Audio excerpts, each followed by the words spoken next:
escolarizadas, pessoas avançando no ensino. Ou seja, há muitos motivos, Osmando, para a gente ver avanços no Piauí, referência para o Brasil nessa reunião do G20.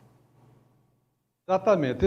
Essas informações, esses dados que a Cíntia traz, e não são dados que ela produziu, que ela fabricou, são dados de organismos internacionais que se dedicam exatamente ao estudo do desenvolvimento humano e o estudo da pobreza no mundo. São impactantes e são extremamente, além de verdadeiros, são reconfortantes para um momento em que o Piauí está recebendo mais de 50 delegações de países estrangeiros, corpo técnico dos principais organismos, todos os principais organismos ligados à questão da fome, de combate da pobreza e a miséria, e que está exatamente acolhendo a principal bandeira que o presidente Lula levantou e que o ministro Wellington Dias está construindo de maneira formidável, que é exatamente a bandeira do combate à fome. Pela primeira vez na história do mundo, países estão juntos, organizados, ouvindo, acolhendo e colhendo experiências, muitas delas da América Latina, algumas experiências vitoriosas da Ásia, mas, sobretudo, a experiência que o Brasil tem com o Fome Zero. Eu acho que para o Piauí conseguir esses dados extraordinários que a Cíntia mostra e que o PNUD mostra, o fato de que o Piauí, ao sediar, a ser o ponto de partida em 2003, no primeiro mandato do presidente Lula, e no primeiro mandato do Wellington como governador, ter sediado o chute inicial do combate à fome com o Fome Zero em Guaribas, em 2003, lá se vão 21 anos, gerou um compromisso, não apenas do próprio Wellington, de que essa meta tinha que ser perseguida, e ele sabia que para alcançar a meta do combate à fome, ele tinha que fazer a elevação das pessoas, a elevação humana, dando autonomia ao cidadão para que ele se torne realmente cidadão.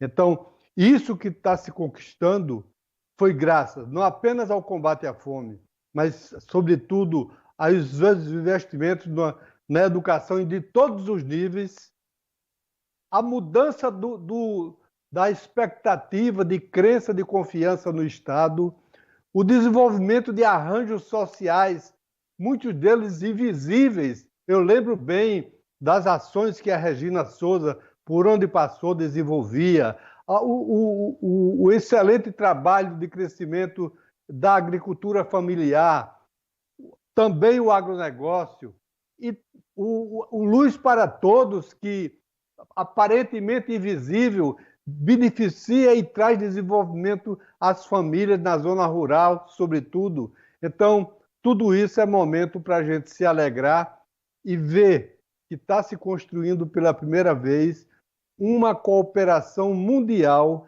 para a construção dessa aliança global que será sacramentada em novembro durante a cúpula de todos os países do G20, que são as principais economias do mundo, e mais países da União Europeia, países da Ásia e países da África.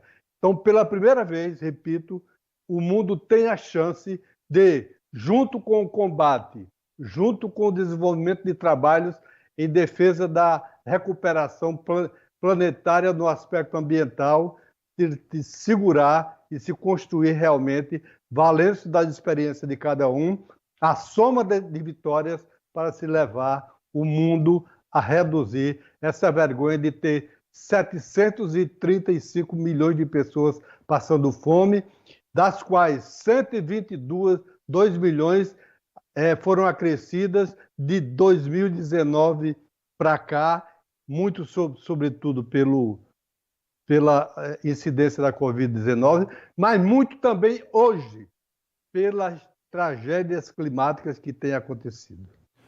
Cíntia Lades, você também falou com o ministro Márcio Macedo. Sim, aí no caso sobre o Rio Grande do Sul. Sim. Mas a gente tem, se você quiser complementar, esse dado que o José Osmando fala para a gente, o representante da FAO aqui no Brasil, que é o organismo da ONU para a alimentação e a agricultura, agora em dezembro, aliás em julho, né? Em julho, a ONU vai divulgar um novo relatório, porque esse dado que o Osmando trouxe, 735 milhões de pessoas com fome, é o do último relatório, da ONU de dezembro. E essas mudanças climáticas a que ele se refere, elas vão ter um impacto muito negativo e é possível, quer dizer, ele não adiantou nada, obviamente, é possível que a gente tenha, infelizmente, apesar de todos os esforços do Brasil, que não são pequenos, como a gente viu em todos os números, que esse número cresça mais ainda. Então, as desigualdades, elas aumentam muito no mundo, cada vez que você tem uma tragédia de grandes proporções, como essa do Rio Grande do Sul. O próprio Wellington Dias disse, olha, realmente a fome no Rio Grande do Sul já é uma realidade, já aumentou. Então, isso é um impacto negativo em indicadores como esse. E cada vez que você tem uma cheia na Indonésia, os incêndios da Califórnia, tudo isso... Duas guerras, né? Duas guerras e os desastres naturais. Isso vai impactar negativamente. Ele concedeu uma entrevista coletiva hoje, eu e o Alessio estávamos lá, e eu fiz essa pergunta a ele. Vamos lá então, fala Jorge Mesa, representante da FAO no Brasil. A FAO todos os anos faz uma publicação ao respeito da situação da segurança alimentar no contexto global. A próxima edição do documento da FAO vai ser publicado 24 de julho e aí teremos a informação clara de a situação. Não é similar, logicamente, eu acho que não vai ser similar em todos os países, não vão ter países onde efetivamente ha havido uma redução e outros eventualmente ficam numa constante, mas os dados ainda estão em processamento e vão ser... É possível ainda? Não, vão ser publicados 24 de julho. O relatório que é o relatório que faz a FAO todo ano relacionado com a segurança alimentar. O que o Brasil defende? Que esse relatório ele ofereça uma possibilidade de os resultados do Brasil sejam destacados de todo, né, do bojo do relatório final, que vai incluir essas mudanças climáticas, os efeitos negativos que podem fazer aumentar. Porque vai ser tipo uma balança. Como ele explicou aí, vai ter país que vai aumentar e tem muito país que vai reduzir a pobreza e a fome. Alessio.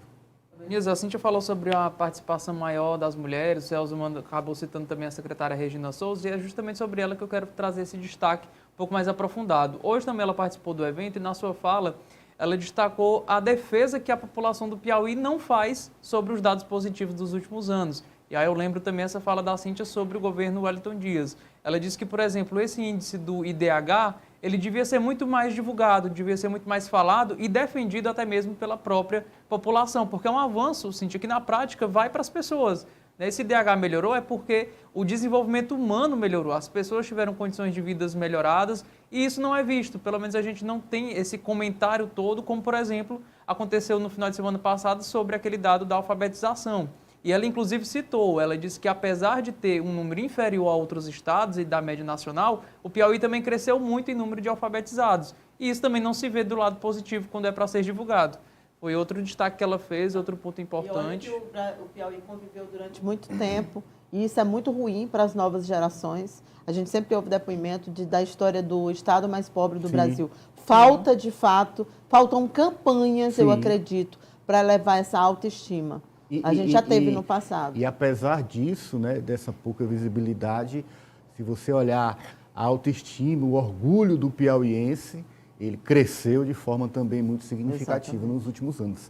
Imagina se tivesse uma divulgação como deveria ter uma conquista tão grande dessa, né, Osmando? A respeito do problema de abastecimento, de desabastecimento de produtos de alimentação em decorrência desse episódio, por exemplo, agora do Rio Grande do Sul, a gente sabe, por exemplo, que o Rio Grande do Sul é o maior produtor de arroz do Brasil e tem cerca de 11% da produção nacional de carne de porco e de frangos. Pois bem, tudo isso tende a afetar o abastecimento e afetar os preços. Porque quando falta o produto, é claro que o produto será vendido mais caro, como a gente viu, por exemplo, bandidos lá no Rio Grande do Sul vendendo um galão de água por R$ 80. Aproveita-se do momento para poder explorar os humanos. Mas uma notícia interessante, positiva, é que hoje o Comitê de Executivo da Câmara de Comércio Exterior do Brasil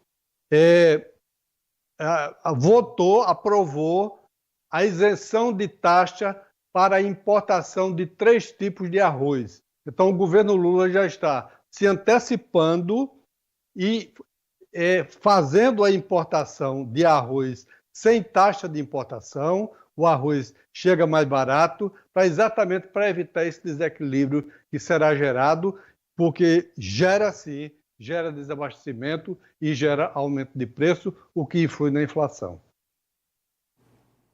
Outro dado que me chamou a atenção foi a ascensão do Produto Interno Bruto do Piauí, que passou ali de 7 bilhões para 64 bilhões, ou seja, ali estava em um patamar de países da África e passou para um patamar realmente que já faz com que o Piauí ultrapasse diversos estados do país. Então tem se destacado também nesse avanço do PIB, mais de 900% em 2 décadas, é realmente impressionante.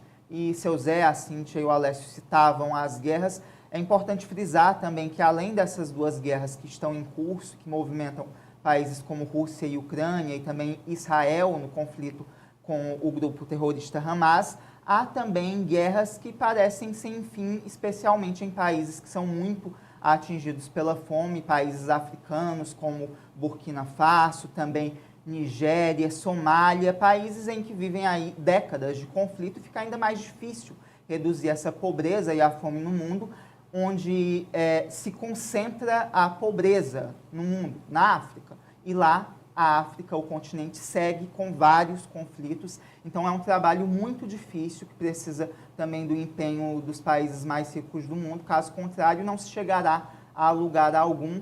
E, infelizmente, eu sou um pouco descrente, Ananias, desse empenho todo dos países mais desenvolvidos no combate às desigualdades, que é uma chaga em todo o mundo. Lembrando que está só começando, não é, Cíntia? Está só começando. Hoje foi o primeiro dia de contribuições, como eu mencionei na reportagem, vai ser produzido esse documento. E aí, hoje, não necessariamente essas experiências que foram contadas lá, tinha várias associações, cada um contou a sua história. Eu lembro que uma coisa que me chamou a atenção foi o quanto o racismo religioso também impacta e é prejudicial. Eu vi um depoimento de uma mãe de santo que falava sobre isso, mas a gente vai ter muito essa contribuição, afinal de contas, são 50 delegações internacionais no Brasil, então cada país, cada um dos 20 países vai ter direito de fala nessas reuniões temáticas que começam na quarta-feira e vão acontecer lá no Centro de Convenções, que foi totalmente modificado, está de fato assim, de primeiro mundo. Eu não gosto de usar esse clichê, mas está de primeiríssimo mundo e vai poder levar, quem vai sair daqui vai levar uma impressão realmente muito boa do que o Piauí oferece em termos de organização como nosso centro de convenções. Muito bacana. Olha, o Piauí, Teresina,